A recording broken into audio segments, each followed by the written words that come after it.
What's going on, guys? Andrew Piluk Hockey here, back again with another video.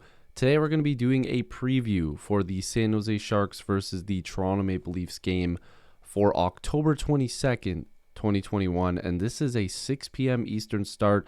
Again, if you guys are watching this video right now and as confused as I am, it says on NHL.com and it also says on the Sportsnet app that is a 6 p.m. Eastern start, which is kind of weird to me. It seems like a little bit of a weird start. I haven't seen them start at this time in quite some time that I can remember. But yeah, it should be a good game. But before we get any further in this, if you are new here, make sure to like this video and subscribe. I'd really appreciate it. Join the squad. Lots of Leafs content on here. Once the news and rumors start to ramp up a little bit more, I usually have a lot more content. But for these game previews and game reviews, I try to do them whenever I have a chance to do them. But yeah, the Sharks are 2-0 to start the year. The Toronto Maple Leafs are 2-1-1. So we might as well get into some stats. And like I said, hopefully you subscribed. Lots of content here to check out. So yeah, so basically, like I said, the Sharks have started off the year undefeated. The Leafs are 2-1-1. Now, I'm not sure if San Jose is playing tonight. At the time I'm recording this video, it's the 21st, so it's the day before the game, so I'm not sure if they're playing back-to-backs, but oh, actually, no, okay, so that's the 22nd. I'm not really too sure, but their goalie comparison so far, Hill has played both games 2-0-0 with a 1.5 goals against average with a .932 save percentage. He's been a really good pickup for them. He's got one shutout. Reimer hasn't gotten a chance to play yet.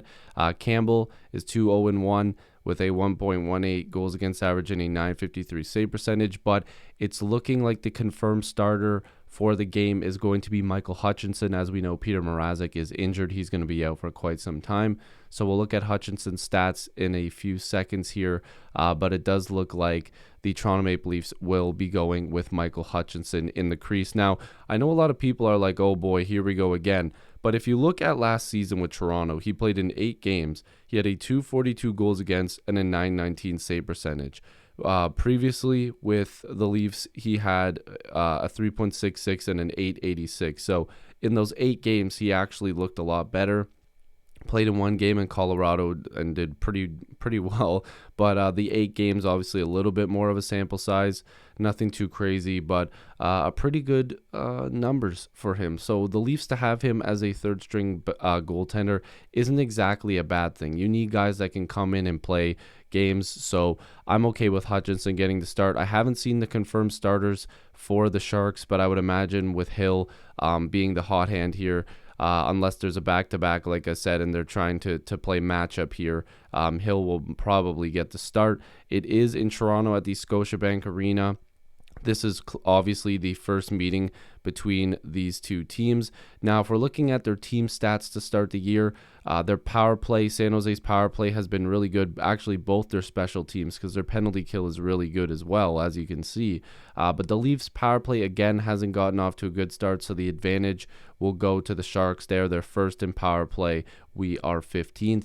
In terms of penalty kill, the Leafs are pretty good, but again, you can see the Sharks are in second with a 100% penalty kill, so their special teams have definitely been working, with the penalty kill being damn near perfect. Actually, it's perfect, 100%, which is insane. And the reason why I say damn near is because the season just started. They've only played two games, so maybe they haven't been tested as much. Face-off percentages, both teams pretty good. The Leafs are first. You know, they've brought in guys like Kampf, and they have Spezza, Matthews, Tavares. Like, they've got really good guys on the face-off dot, so not a big surprise there. But yeah, no, both teams real good in the face-off dot, but the Leafs will take the advantage there. Goals for per game, 4th place for the Sharks with 4.50. 27th for the Leafs with only 2 per game, so the advantage there is to the Sharks. And the Sharks take a slight advantage in the goals against category with 1.50. We are at a 1.75 with the Toronto Maple Leafs here. So if we're looking at stats, starting off with the Leafs, of course, Nylander has started off the year pretty good with 4 points in 4 games played. Michael Bunting, who has looked really good, has 3 points in 4 games. Morgan Riley has 3 and 4. Spezza has 2 and 4. Kerfoot has 2 and 4. And Tavares has 2 assists in 4 games, as well as Sandin. Just to show you guys the top here, you're obviously looking for more from guys like Mitch Marner, who only has 1 point in 4 games. And you would like to see a little bit more from your captain. But, you know, William Nylander, I think, has been playing really well. Bunting has been good. So you're getting that production, and this is another problem. You're getting that secondary production from guys like Spezza and Kerfoot and Bunting, and even William Nylander, who, you know, for most people would be the 4th best player in the 4 top guys on the Leafs. They're all in the same team, so I don't necessarily like to rank them because they're teammates, but I mean, that's just how people would rank it. And, you know, the way that they're getting paid, that's also how it would be ranked. So you're hoping to get more production, because if the Leafs secondary guys are giving you production, that's just even better. With Austin Matthews just coming back, you're not expecting too much, but he looked good in his first game, so we'll have to see what he looks like against the Sharks. Erik Karlsson has 4 points in 2 games played. I'm sure Sharks fans are really liking that, getting Karlsson back to being an absolute juggernaut in the offensive categories. Timo Meier has 4 points. Couture has 3. Dahlin has 2. Hurdle has 2. God, I need Hurdle to go on a tear, just not this game, because I have him in my fantasy hockey team, and I want him to do really well this year, just not against the Leafs. Burns has 2. So you're seeing, like, most of their guys towards the top here are at a point per game, only 2 games in, but still. And the Leafs are looking for that same production from their big guns, of course, Marner, and you're going to see Matthews and Tavares hopefully get back out there. But Nylander and Bunting definitely having good starts to the season. But I'm excited for this matchup again. It's just good to see more and more American teams. The Leafs have been playing Canadian teams for such a long time. You know, we got the Rangers last game, and it was an overtime loss. And, you know, I might just briefly bring that up, even though I did review this game briefly. But I said in that video that I was not okay with the whole, you know, oh, they tried and they did good and they, you know, they lost in overtime type thing. Sure, like, a lot of those things are true. But game 4, 5, 10, game 1, doesn't matter. All those games have the same effect as game 82. The Leafs need to win games. You need to accumulate points. There's a lot of really good teams. Florida looks good. Boston always finds a way to win. Tampa, they're back-to-back cup champions. Like, you never know. Like, any team can go on a tear. Montreal started off the year 0-4, but that's not to say they're just going to lose for the rest of the year. They might go on a tear. Who knows? Maybe some of their young guys get going. Maybe they start playing really well. It doesn't matter. The Leafs need to play well.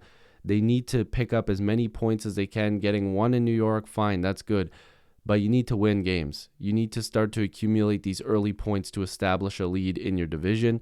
Of course, the Leafs are the division champions of the Canadian division, but that's not to say that they're just going to continue to have that success with other teams and facing other teams other than just Canadian teams. So I'm really excited what this game holds for Toronto. They need to have a really good start. Start the game on time. Play well right off the bat. So if you guys are new here, make sure to like this video and subscribe. I'd really appreciate it. Let me know what you guys think the score is going to be. I'm going to say 4-2 Toronto. Hopefully you guys, again, did enjoy this. I appreciate you guys, and I'll see you in the next video or reaction, or not. That's for my other channel, my next video or stream. Peace.